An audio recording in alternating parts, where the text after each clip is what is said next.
What's up, guys? Welcome to Pepper and Salt Podcast. So, the Morant insanity continues.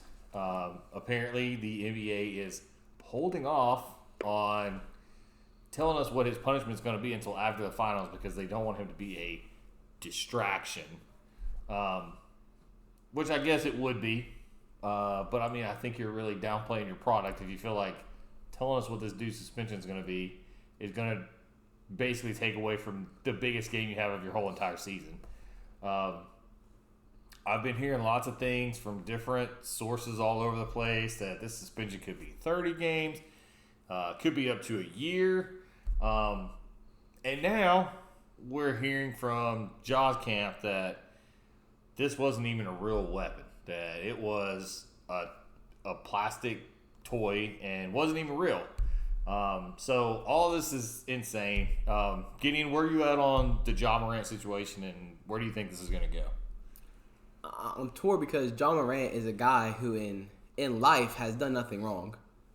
But in the NBA's eyes, is damaging their product, damaging their reputation, and unfortunately will probably be set as an example of how the NBA is going to kind of react to these things. It's unfortunate, especially because John Morant, besides of these things, has appeared to be a very, very good person. One of the biggest stars the NBA has. Brought basketball back to Memphis. It's just a very unfortunate situation for both parties. I don't feel like the NBA necessarily wants to have a guy like John Morant sit out and not play his games and lose all those ratings and all this stuff that they're missing out with a guy like John Morant. It just is what it is. Hopefully, this will be the last time that the NBA has to do something like this for Jaw. Who knows? Because we said it last time. But for me, hopefully, I hope Jaw can get together, just realize what he needs to do, what he needs to change in, and we'll just have to see. We'll have to see after these finals what happens with John Morant. Yeah. Justin, where you at on Ja, man? Where do you think this is going to go? First off, John Morant is more than a basketball player to Memphis. He brung something to Memphis that had been in Memphis for a long time. And that is just for them to get something excited about. Yeah. I mean, because what Memphis has, besides Elvis Presley, that died how long ago? A long time. So, John Morant pulled out something out of his pants that he said was a toy. That's what his camp is saying, right? That's right. Who knows?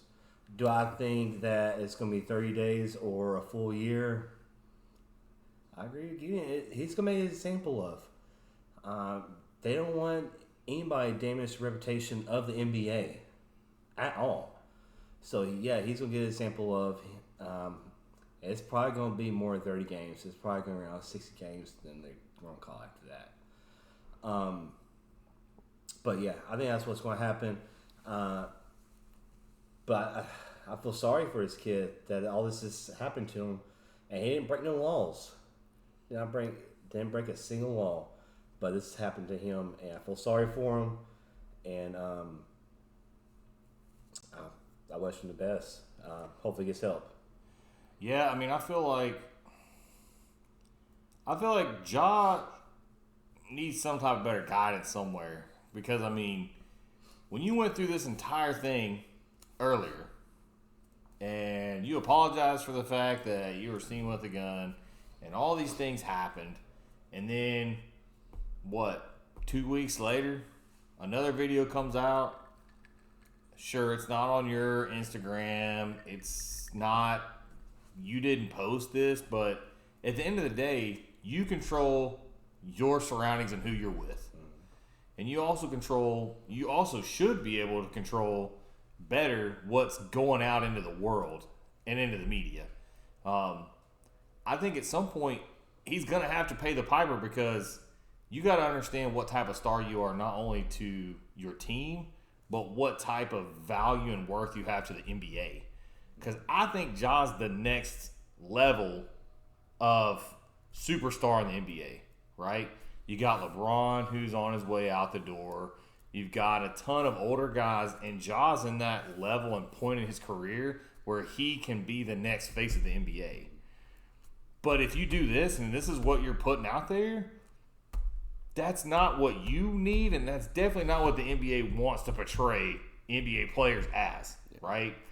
I think they're definitely trying to distance themselves from that view, and they're wanting to expand their brand. And if this is what you're putting out, this is hurting their brand, and they're going to absolutely do everything they can to stop you from doing that. And I think whatever suspension comes down is warranted because you literally just did this. We just had this conversation. And you said, I will not do this again. I need help. I stepped away from the team.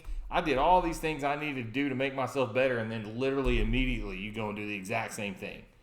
Come on, bro. Get it together, man. Like, be that guy and be the face of the NBA like everybody wants you to be. You can represent the little guy and the big guy, and everybody wins. Like, I don't get it. Be the role model and the kid. We've seen him step out to kids and help kids all across the league, right? We've seen him step out and be that role model to kids. But if you can't have both, you can't have it both ways. If you're going to be the role model, you need to go all the way as the role model. The rest of this stuff has got to stop immediately. So I definitely feel like the NBA is going to make an example out of him, but I think at the end of the day, you brought this on yourself. Like, you knew what the deal was. You knew that you needed to stop, and then you went immediately and did the exact thing you said you were not going to do. So at some point, they've got to protect their brand. So, but yeah, definitely I feel like whatever happens, Ja brought it on himself. Tell us what you think. Tell us kind of where you stand on this. Throw it in the comments. Make sure you like, subscribe. Tell your mamas, your sisters. And we will catch you guys on the next one. Peace.